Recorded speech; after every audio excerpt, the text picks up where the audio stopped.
Right. So cut off की अगर हम बात कर रहे हैं कि कितना जो है हमें नंबर चाहिए एक नेट के लिए और जेआरएफ के लिए। सो मैं बात कर रहा हूँ जनरल कैटेगरी के बेसिस पे और कि क्योंकि सबसे हाईएस्ट जो है वो उसी में ही चलता है, तो हम हमेशा चाहे आप किसी कैटेगरी में भी आ रहे हो, टारगेट ये रखें जो जनरल का रहता है। दैट वुड बी मोर आपके लिए एक जब तक उस तरीके से रहेगा, तो अगर आप ये सोचें कि मेरे पास तो कोटा है और मैं थोड़े से कम नंबर लेके आऊँगा और उसके बाद आई विल हैव दैट एक पर्क, तो वो नहीं जो है मुश्किल हो जाएगा। आप जनरल के बेसिस उनके उस पे ही रखें। अम, यहाँ पे कट ऑफ की हम बात करें तो आप एक चीज़ आप समझें कि जब कट ऑफ हाई जा रहा है, ऊपर जा रहा है, तो ऐसा बिल्कुल भी नहीं है कि मुश्किल आ रहा है पेपर, तभी कट ऑफ हाई जा रहा है। ध्यान से याद रखिएगा कि जितना कट ऑफ कम होता है, समहाउ पेपर ना उतना टफ होता है। ठीक है? आप कभी जो यूपीएससी के पेपर्स अगर आप देखेंगे कभी उनके कट ऑफ जो टॉपर्स होते हैं, उनके जो टॉप 50 में भी होते हैं, उनके स्कोर 50 से 55% के बस उसी बीच में ही वेरी करता है। अगर एक 50 से 55% के बीच में आता है, उससे आगे कुछ है ही नहीं उनका। क्योंकि वो उनका एक इतना टफ सेशन है कि उन्होंने उसको एक बना रखा है कि इससे ऊपर हम जाने ही नहीं देंगे कट ऑफ। राइट। सो यहाँ पे भी सेम अगेन यूजीसी का भी एक कहीं ना कहीं रहता है कि आप देखोगे हमारे सब्जेक्ट में स्पेशली विजुअल आर्ट की मैं बात कर रहा हूँ, मैं बाकी सबकी बात नहीं कर रहा। 64, 65, 66 जो है वो जाता है कट ऑफ हाईएस्ट जेआरएफ की। NET is somewhere between 57 to 59 इस बीच में। सो 2019 का दिसंबर का जो पेपर था, वहां पे मुझे याद है that was my first time. So उसमें कट ऑफ था 67 point something, 67.33 I guess. So आप देख सकते हैं कि ये जब मैंने जितने भी कट ऑफ के पूरी लिस्ट निकाली, मैं उसको बैठा और मैंने 2000 इन इन 2012 2013 से लेके अभी तक के कट ऑफ जब चेक किए मैंने उस टाइम तक 2020 तक, तब मुझे एक बात का एक पता लगा कि 2019 में जो कट ऑफ गया था दैट वाज द हाईएस्ट, मतलब जो मुझे जहां तक मेरे नॉलेज में है 67.33 या 66 something. So that was the highest जो अभी तक गया था। और लोवेस्ट तो कुछ भी गया, मतलब एकदम 50 के रेंज में भी आया हुआ है जीआरएफ लोगों का। Right? उतने वो भी कट ऑफ गया है। लेकिन अभी आप पिछले 3-4 जो है अटेम्प्ट में आप देखोगे तो उनका एक ये उन्होंने मेंटेन किया हुआ है 63, 64, 65, 66, यानी कि 63 से लेके 66 तक, 63% से लेके 66%, दिस इज द एरिया जहां पे अगर आप आ जाते हो तो बस आप आंख बंद करके सिर्फ आप वेट कर सकते हो फाइनल आंसर इनको कट ऑफ का या आपके रिजल्ट का। कि अगर आप आपने अपना क्वेश्चन पेपर आपका आ गया है, आपने मार्क किया और आपने देखा कि मेरे 64% बन रहे हैं पेपर वन और पेपर टू दोनों मिला के, तब बस आपने फिर आप फिंगर क्रॉस करके बैठ जाओ और आप देखो कि कट ऑफ कहाँ फंसता है। 64, 65। अभी कुछ स्टूडेंट ने मेरे को ये बात पूछी, मैं पूछ रहे थे कि इस बार का क्या कट ऑफ जा सकता है, क्या अंदाजा है।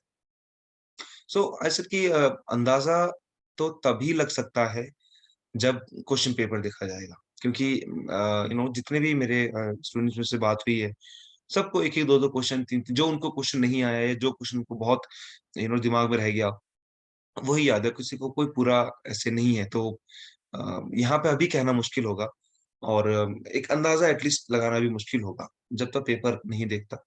सो पेपर देखेंगे तो विल सी कि उसमें कट ऑफ कितना जाने का चांसेस है, क्या हम वापस उसी 60 के रेंज में ही हैं या 65 प्लस में जा रहा है cut of on and net के लिए इज समवेयर लाइक 57, 58, 59, ये 3 नंबर आपके पास हैं। इन 3 नंबर में अगर आप रिलाई कर रहे हैं, अगर आप आ रहे हैं तो you have the net, right?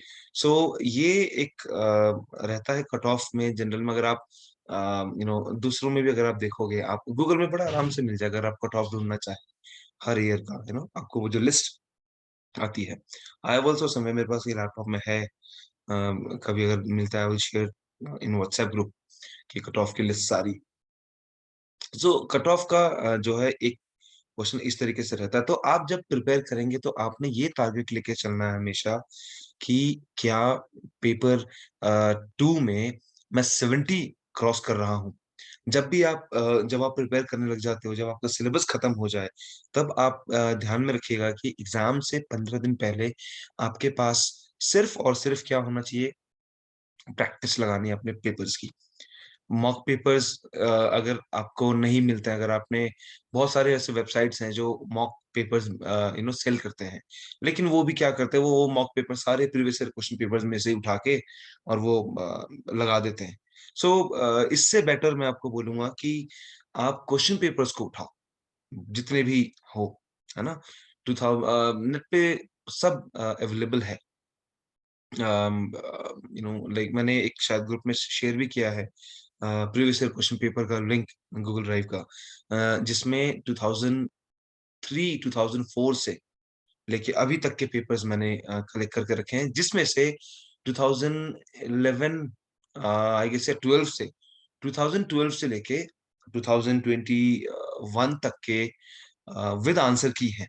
और 2012 के बाद जो पिछले उससे पहले के जो हैं, यानी 2010, 9, 8, 7, इन सब के मेरे पास आंसर की नहीं है। आप क्या कर सकते हैं, जब आपका प्रिपरेशन हो जाता है, कितना टाइम लगता है? एज़ आई टोल्ड यू, अभी थोड़ी देर पहले मैंने कहा था कि इट जस्ट टेक 50 मिनट, 1 घंटा मान के चलिए मैक्स टू मैक्स, 1 घंटा लगता है सिर्फ उस पूरे पेपर को सॉल्व करने में। आपने क्या करना है, जब आपका सिलेबस खत्म हो जाए, सुबह और शाम 1-1 घंटा तो लगाना है सिर्फ। देखो करके, टाइमर लगाओ और मैक मॉक लगाना है सिर्फ आपको। वही क्वेश्चन पेपर्स को देखते रहना, लगाते जाना है। हाँ, 1 घंटे पेपर के देने के बाद 1 घंटा आपको और लग सकता है एनालाइज़ करने में। आप ये देखें, आप टिक करके निकालो उसमें से कि अम, एप्लाइड के कितने क्वेश्चन्स आए हैं इस मॉक में और कितने मेरे ठीक हुए। और गलत हुए तो वो किस तरह के क्वेश्चंस अप्लाइड के गलत गलत हुए मेरे। क्या वो एड गुरुज वाले गलत हुए मुझसे, या फिर टाइपोग्राफी वाला गलत हुआ है, या एड एजेंसीज वाला गलत हुआ है, या प्रोसेस गलत हुए हैं एड एजेंसीज के, एडवर्टाइजमेंट वाला पोर्शन मेरा गलत हुआ है। कोई भी तो आप अपने आप को ज़रूर वहाँ पे देखें कि मैं कहाँ पे लैग कर रहा हूँ, और फिर उसके बाद उसी चीज़ को दोबारा से जो है अ, उसको करें, देखें। सो बेसिकली उस टाइम पे सिर्फ आपको यही करना है, कुछ भी नहीं करना। कोई नया किताब, कोई आपको दे रहा है कि मेरे पास एक नई किताब, एक नया पीडीएफ आया है, कोई बात नहीं, है ना? और प्रिपरेशन में एक चीज़ मैं आपको और बताना भूल रहा था कि बुक्स में जैसे कोई भी आपको टॉपिक जब लगता है कि इंडियन में स्पेशली कि ये वाला टॉपिक मुझे या फिर समझ नहीं आ रहा है कुछ, आप एक बार ज़रूर उसको गूगल में देखें और ये देखें कि क्या वो टॉपिक यूपीएससी के अंडर आ रहा है क्या? मतलब उनके फॉर एग्ज़ाम्पल के तौर पे temple and architecture is the one of the toughest और one of the complicated topic Indian history का, इंडियन आर्ट हिस्ट्री का। किसी को नहीं समझ में आता उस टाइम पे कि टेम्पल में क्या हो रहा है, कौन किसके बाद कहाँ, कैसे क्रिया क्रोनोलॉजी चलती है। बहुत कन्फ्यूज़्ड हैं, कौन-सा मंदिर किसका है, इतने मंदिर हैं। राइट? तो इन सब चीज़ों को अगर क्लियर करने के लिए आप जैसे टेम्पल आर्किटेक्चर में हमने 3 टर्म्स हमने पढ़े हुए हैं, अगर आपने भी ज़रूर पढ़ा होगा, दैट इज़ टेम्पल आर्किटेक्चर्स के स्टाइल। 3-4 स्टाइल्स हैं हमारे पास, नागर, बेसर, कलिंग एंड द्रविडियन। ये 4 स्टाइल्स हैं हमारे पास। इनके बारे में थोड़ा जानना हो तो आप सीधा-सीधा लिखते हैं टेम्पल आर्किटेक्चर्स ऑफ इंडिया, आगे स्पेस देके यूपीएससी। बहुत सारे websites, Drishti, Byju's, Vision IAS, right, IAS Baba, ये ऐसे इतने सारे वेबसाइट्स हैं जिनके पास कंपाइलेशंस हैं। और कोई आप में से कोई हिंदी मीडियम में है तो आप दृष्टि is very one of the good source आपके इन सब चीजों के लिए। दृष्टि के वेबसाइट में आपको हिंदी में भी वो वेबसाइट अवेलेबल है और इंग्लिश में भी अवेलेबल है। तो उसके जो डेटा है उनमें उनके पास जो पीडीएफ्स और ये सारे डेटा उन्होंने जो कंपाइल कर रखे हुए हैं वो इंडियन मतलब हिंदी में भी है और इंग्लिश में भी है। तो एंड दे आर डाउनलोडेबल, आप उसको डाउनलोड भी कर सकते हैं, है ना। जो 10th की जो 12th की जो एनसीईआरटीज हैं विजुअल आर्ट की, फाइन आर्ट की जो बुक्स है हमारे स्कूल की, वो भी एक काइंड ऑफ एक बहुत ही अच्छा कंपाइलेशन है आपके स्टडी सोर्स के लिए। क्योंकि आप ये बात समझें कि एनसीईआरटी कुछ इस तरीके से डिजाइन्ड है, इस तरीके से वो लिखा गया है कि एक 12th क्लास का या 11th क्लास का बच्चा उसको बहुत आसानी से समझ पाए। यानी कि इतना सरल, इतना इजी लैंग्वेज में उसको उन्होंने लिखा होगा। और आप तो मास्टर्स के होंगे ना, तो आपके लिए तो और ज़्यादा ईज़ी होगा समझना वहाँ पे।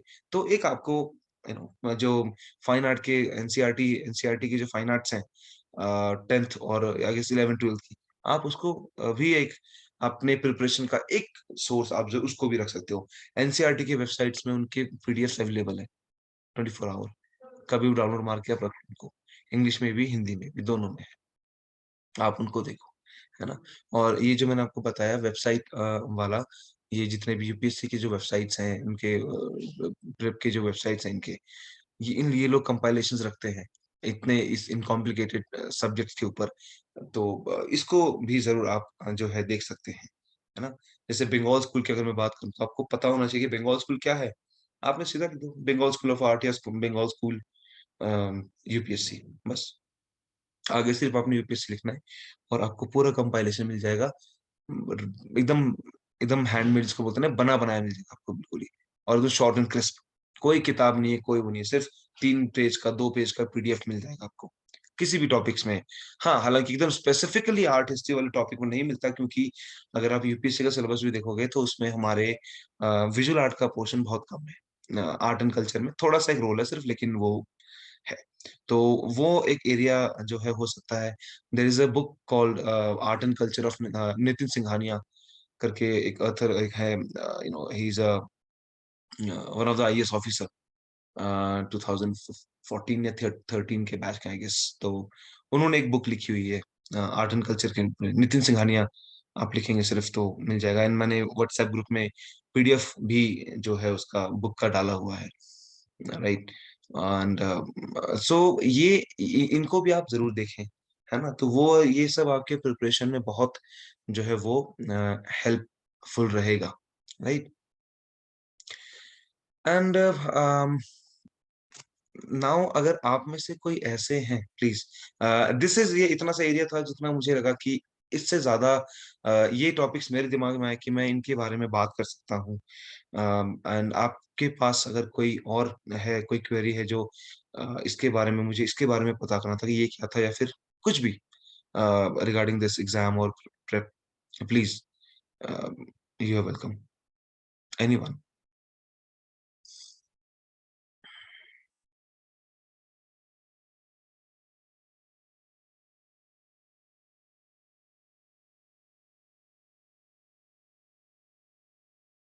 No one has the question. Okay.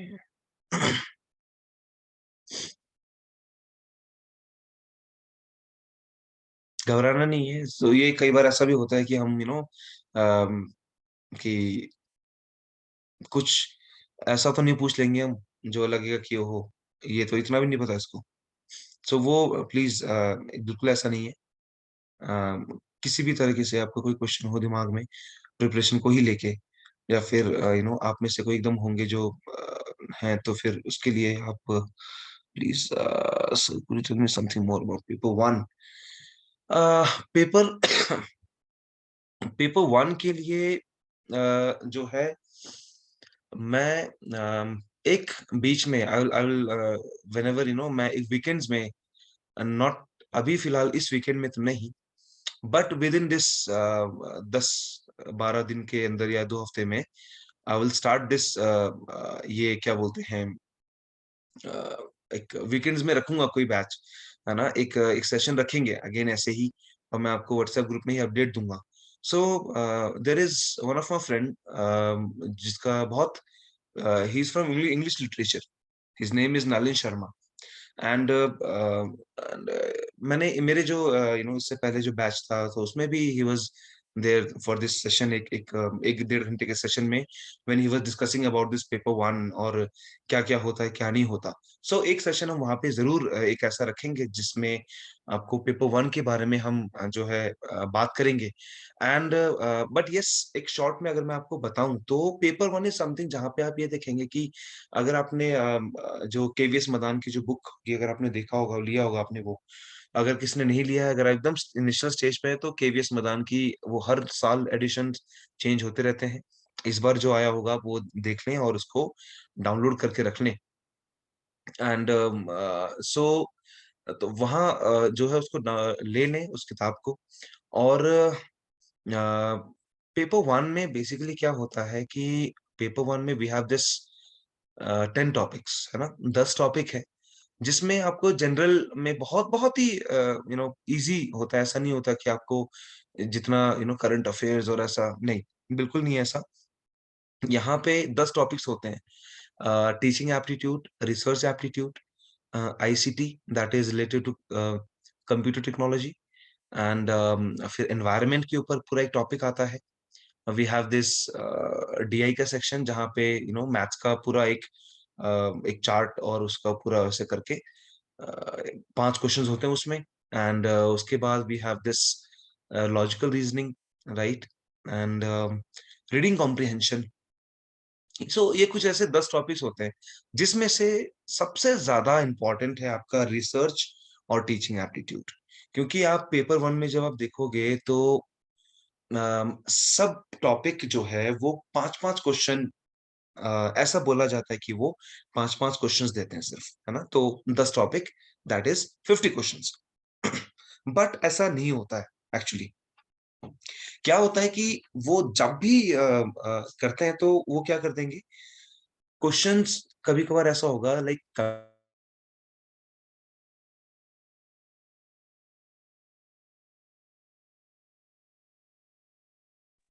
So yes, so basically क्या होता है कि कम्युनिकेशन जैसे एक पार्ट है, तो कम्युनिकेशन में भी 5 क्वेश्चन आने चाहिए।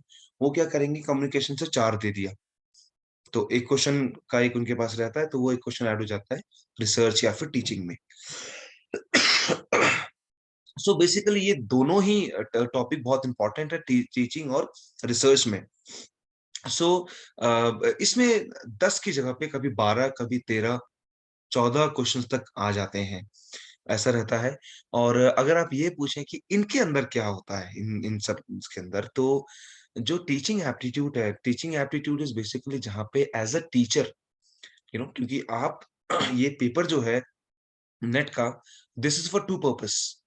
अगर आपका जेआरएफ हो जाता है तो ऑब्वियसली पीएचडी में आपकी हेल्प करेगा, राइट। पीएचडी मैंडेटरी हो जाएगी अगर आपको जेआरएफ अवेल करना है, आपको क्लेम करना है, आपको उसका जेआरएफ अमाउंट, आपको स्कॉलरशिप अगर आपको करना है जेआरएफ के बाद, आपको पीएचडी के लिए आपको किसी यूनिवर्सिटी में एनरोल होना पड़ेगा, तभी जाके ये आपका स्कॉलरशिप जो है एक्टिव होता है, अदरवाइज ये नहीं होता।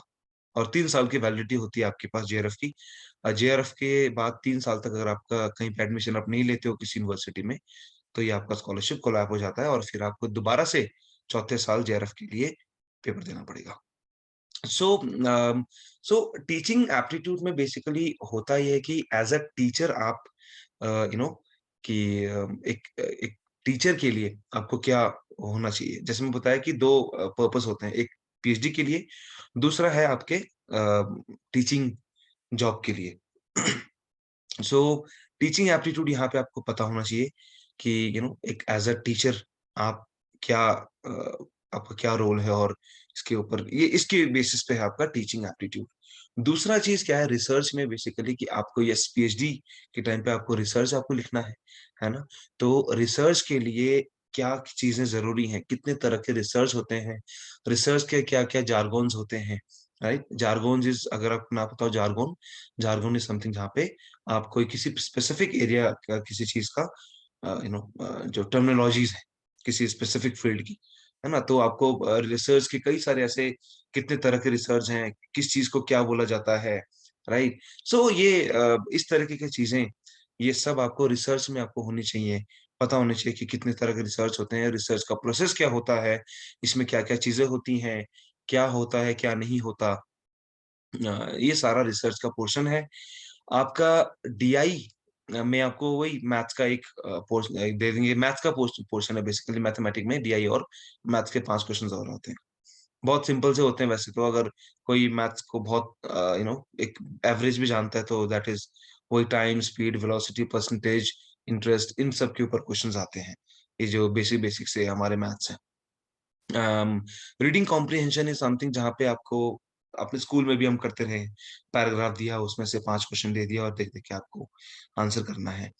एंड उसके बाद एनवायरनमेंट वाला पोर्शन जो है वो थोड़ा-सा मैं कहूँगा करंट अफेयर से रिलेटेड होता है। 1-2 क्वेश्चन आते हैं करंट अफेयर से रिलेटेड।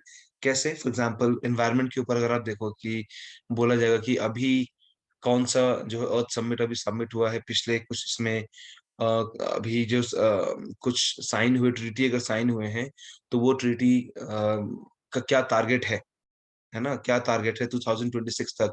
कार्बन एमिशन का क्या अभी प्लान्स हैं सरकार के ऊपर? तो वो ये सारी चीज़ें, और आपके ये सारा एनवायरनमेंट का पोर्शन आता है, तो करंट अफेयर यहाँ पे कहीं न कहीं एक क्वेश्चन पे तो ज़रूर आ जाता है।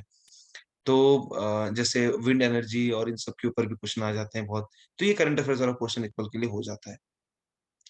एजुकेशन भी एक ये अगेन वही पोर्शन है जहाँ पे आपको एजुकेशन सोसाइटी का, एजुकेशन फील्ड का आपको चीज़ें पता होनी चाहिए, कि क्वेश्चन कभी सिंपल से आ जाता है कि यूजीसी का काम क्या होता है यूनिवर्सिटी में? या फिर ये स्कॉलरशिप्स फंड ये कौन करता है? आपकी एजुकेशन मिनिस्ट्री करती है कि यूजीसी करता है? या फिर ये कितने तरह की यूनिवर्सिटीज़ होते हैं? डीम्ड यूनिवर्सिटी क्या होती है? ये सेंट्रल यूनिवर्सिटी और स्टेट यूनिवर्सिटी में क्या डिफरेंस होता है? स्टेट यूनिवर्सिटी को कौन फंड करता है? या आपके सेंट्रल यूनिवर्सिटी को कौन फंड कर रहा है? इस तरह के क्वेश्चन्स, और ये एजुकेशन के जितने भी, कोई ऐसा स्कीम तो भी नहीं आया जो गवर्नमेंट ने निकाला है। स्कीम आया है तो वो किस बेसिस पे है? उसका क्या टारगेट है? ये एजुकेशन वाले पोर्शन में आता है। आईसीटी जो है इंफॉर्मेशन क्या था फुल फॉर्म भूल रहा हूँ मैं, सॉरी। तो कंप्यूटर बेसिस पे है पूरा वो क्वेश्चन, तो वहाँ पे बहुत सिंपल से होते हैं कि इसका फुल फॉर्म क्या है, उसका फुल फॉर्म क्या है, इसके लिए ये क्या किया जाता है, कि आउटपुट या output system, input system, computer का बहुत ही बेसिक सा चीज़, है ना? किसी चीज़ का। तो वो सारा पोर्शन पेपर 1 का या आईसीटी का ये वाला पोर्शन आता है। कम्युनिकेशन एक पोर्शन है जहाँ पे आपको पता होना चाहिए। कम्युनिकेशन सबसे ईज़ी, मुझे ऐसा लगता है कि पेपर 1 का सबसे ईज़ी और सबसे छोटा टॉपिक है कम्युनिकेशन। कम्युनिकेशन के उसमें ये जो पेपर 1 है बेसिकली ना, आप अगर पेपर 1 के लिए जब आप तैयारी कर रहे हैं, सबसे पहले चीज़ मैं आपको बताता हूँ, there is a educator on YouTube, his name is Kumar Bharat, Bharat Kumar basically, right? But वो कुमार भरत के नाम से है। एक टाइम तक उनका एक अपना चैनल हुआ करता था, but now he is with Unacademy. तो वो अन अकेडमी से जुड़ गए हैं। वो he is the best person you will find on YouTube for paper 1, Kumar Bharat. And बहुत टाइम नहीं लगेगा आपको पेपर 1 को प्रिपेयर करने में, मैं आपको बोलूँ। पेपर 1 के लिए आपका मैक्स टू मैक्स मतलब 1 मंथ इज़ इनफ। और अगर आप साथ-साथ कर रहे हैं पेपर 2 और पेपर 1 को, तो 3 महीने अगर आप पेपर 2 को दे रहे हैं, तो पेपर 1 को रोज़ आप सिर्फ 2 घंटे भी देंगे। इसके लिए मैं आपको बोलूँगा पेपर 1 की प्रिपरेशन अगर आपको करना है कि कैसे किया जाए, तो मैं आपको बोलूँगा कि पेपर 1 के लिए अभी कुछ मत करो। स्टार्टिंग के मंथ में ना, आपने कोई किताब भी खोल के नहीं देखनी पेपर 1 के लिए। आप कुमार भरत के वो जितने भी वीडियोज़ हैं, आप उनको एक-एक करके, उन्होंने पूरा ऐसा प्लेलिस्ट बना रखा है बहुत अच्छे से। आप एक-एक करके सारी वीडियोज़ देखना शुरू करो उनकी। 45-50 मिनट्स का एक वीडियो होता है उनका। और जैसे उसका भी एक छोटे-छोटे माइक्रो टास्क वो बना लो टू डू लिस्ट में, है ना? कि टीचिंग एप्टीट्यूड मैंने 4 दिन तक टीचिंग एप्टीट्यूड ही देखना है। तो टीचिंग एप्टीट्यूड का वीडियो का प्लेलिस्ट निकालो, उसको रोज़ एक-एक करके, है ना? देखते जाओ सिर्फ। और कोई चीज़ आपको इंटरेस्टिंग लग रही है, फिर लग रहा है कि आपको साथ-साथ नोट्स भी बनाते हुए चलना है, तो बहुत अच्छी बात है। आप नोट्स भी बनाते चलो। फिर जब ये सारी वीडियोस आप देख लोगे ना, आपको एक मोटा-मोटा एक समराइज़ हो जाएगा आपके दिमाग में कि अच्छा इसमें ये है, उसमें वो है। हाँ, टेक्निकली आपको टर्मिनोलॉजी सबको ना पता हो उस टाइम पे, क्योंकि इतना डिटेल में तो नहीं गया। तो वो करने के बाद जब आपकी सारी वीडियोज़ आप देख लो, उसके बाद आप उस किताब पे आओ, केवीएस मदान की। और केवीएस मदान की बुक में इतने अच्छी तरीके से उन्होंने एक चीज़ अच्छी कर रखी है। फॉर एग्ज़ाम्पल टीचिंग एप्टीट्यूड में भी ना बहुत सारे हैं। फॉर एग्ज़ाम्पल टीचिंग मेथड्स के ऊपर अलग है, teaching method is also one of the part जो टीचिंग एप्टीट्यूड का ही एक सब हेड है। तो ऐसे कई सारे सब हेड्स हैं और सब सब हेड्स के ऊपर उन्होंने 100-100 क्वेश्चन 50-50 क्वेश्चन का एक आफ्टर एवरी टॉपिक के बाद उन्होंने वो दिया हुआ है। तो जब आप उसको मान लीजिए टीचिंग एप्टीट्यूड का आपने प्रिपेयर कर लिया, आप पूरे क्वेश्चंस को बैठ के सॉल्व करो और आप देखो कि आप कौन से टॉपिक पे लैग कर रहे हो।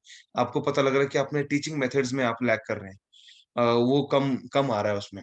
आप टीचिंग एप्टीट्यूड टीचिंग मेथड्स के ऊपर वीडियोज़ देखो दोबारा और सिर्फ not not just Bharat Kumar, we have the Talveer Singh, he is also in Unacademy, एक नंबर 1 एजुकेटर आता है उनके नाम पे, है ना? तो ये हैं और भी ऐसे जब आप खुद एक्सप्लोर करने बैठोगे तो आपको बहुत सारे लोग ऐसे मिल जाएँगे। कई बार ऐसा ये ख़ैर ज़रूरी नहीं है कि जैसे मैंने बोला कि मुझे सबसे बेस्ट लगा था तो आपको भी लगे। क्या पता आपको कोई और ऐसा एजुकेटर मिल जाए जो आपको बेस्ट लग रहे हो, जिसकी बातें आपको समझ में आ रही हों, है ना? तो सबको एक्सप्लोर करो आप। जो आपको लगेगा ना कि हाँ, इसकी बात मुझे समझ में आ रही है, फ़ॉलो करते जाओ उनकी वीडियोज़ को। और अनअकैडमी में तो इतने सारे लोग हैं पेपर 1 के लिए, बहुत सारे टीचर एजुकेटर्स हैं, उनकी वेबसाइट में भी, फ्री ऑफ कॉस्ट में उनकी वीडियोज़ हैं वहाँ पे। सिर्फ़ पेड की तो वो अलग है, बट मुझे ऐसा लगता है कि वो उतना ही कुमार भरत और ये 2-4 और लोग जो हैं, इनकी वीडियोज़ देख के मेरे मेरे लिए तो सफिशिएंट था। एक पल के लिए आया भी था, मैंने सोचा कि मैं उनका पेड कोर्स जॉइन कर लूँ। फिर मुझे एक पल के लिए ऐसा लगा कि अ, इतना इनफ है और मैं खुद भी तो कर रहा हूँ ना, ऐसा थोड़ी है कि मैं एकदम इन्हीं के भरोसे बैठा हूँ। तो दैट वाज़ माय एक स्ट्रैटेजी पेपर 1 के लिए। एंड ये है पेपर 1 के लिए और यस 30 आप अपने दिमाग में मान के चलो।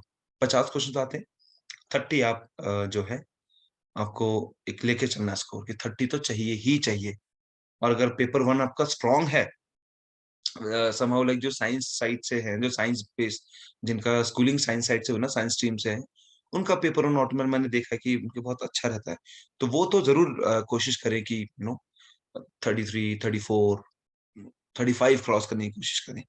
जैसे मेरे एक नोन में एक मेरे एक और एक मेरे दोस्त हैं, उनका पेपर 1 बहुत स्ट्रॉन्ग है, विजुअल आर्ट में ही। पेपर 2 थोड़ा-सा ऐसा so he scored around like 62, 63 something in paper 2 लेकिन पेपर 1 में he scored around 39 out of 50 so can you imagine 39 out of 50 is a huge एक स्कोर है। सो ये ऐसा भी आप इस जो है देख सकते हैं। Right when your class is starting and how जो मेरा क्लासेस है वो आई गेस अभी वैसे मेरा प्लान था 13 से शुरू करने का अभी बट आई एम थिंकिंग कि इस हफ्ते के बाद मैं करता हूँ बाकी एक बार मैं स्टूडेंट से एक बार डिस्कस करूंगा उसके बाद जो है रहेगा बट यस प्रोबेबली 14-15 जो है इसी मंथ के within this week within week I am going to start and that is a paid course basically. So, if you want the further details, just ping me on WhatsApp. I'll provide the details over there. And ये है. And right. Uh, yes. Anything else?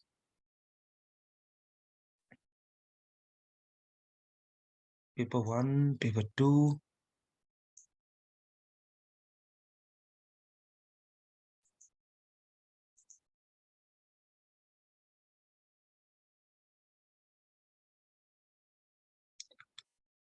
चलिए. Anything else? If you कुछ पूछना है किसी को किसी चाहे आपके एग्जाम आगे फर्दर कुछ भी कंफ्यूजन हो किसी चीज को लेके एंड आगे भी किसी को कंफ्यूजन रहती है व्हाट्सएप मी और कॉल मी व्हेनेवर लाइक ऐसा कोई वो नहीं है फाउंडेशन नहीं है and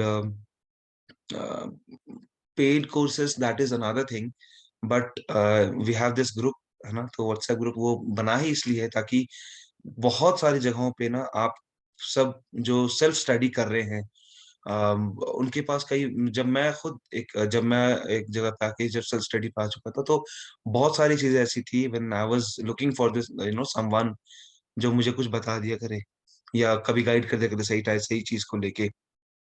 but no one was there, right? मेरे पास कोई था ही नहीं ऐसा। स्कॉलर्स को जो सीनियर्स हैं, अ, फिर वो कोई परवाह नहीं मारते। तो इसीलिए ये हमने एक ऐसा रखा है ताकि अगर किसी भी तरह का किसी को कन्फ्यूजन है, कोई you know and while he is preparing also, जब आप प्रिपेयर भी कर रहे हो, उस बीच में भी अगर आपको कोई प्रॉब्लम आ रही है, कोई कन्फ्यूजन हो रही है, you can come up with a problem, we will try to solve, है ना? उसको फिक्स करेंगे। और so this is the one. I am sorry, मेरी तबीयत थोड़ी-सी डाउन है आज। मैंने तभी क्लास थोड़ी-सी आज लेट रखी है। सेशन मैंने 5 बजे का था हमारा, बट अभी कर रहे हैं। राइट, सो ऐसे बीच में, एज़ आई टोल्ड यू, कि वीकेंड्स वाले पोर्शन में डेफिनिटली इस वीकेंड तो नहीं, but I try my best कि नेक्स्ट वीकेंड में मैं कुछ ऐसा उनको एक बार रिक्वेस्ट ज़रूर करूँगा कि एक बार वो आएँ और आप सबको पेपर 1 के लिए बात कर रहे हैं, या फिर सिर्फ़ पेपर 1 की ही नहीं, ना सिर्फ़ पेपर 2 की नहीं।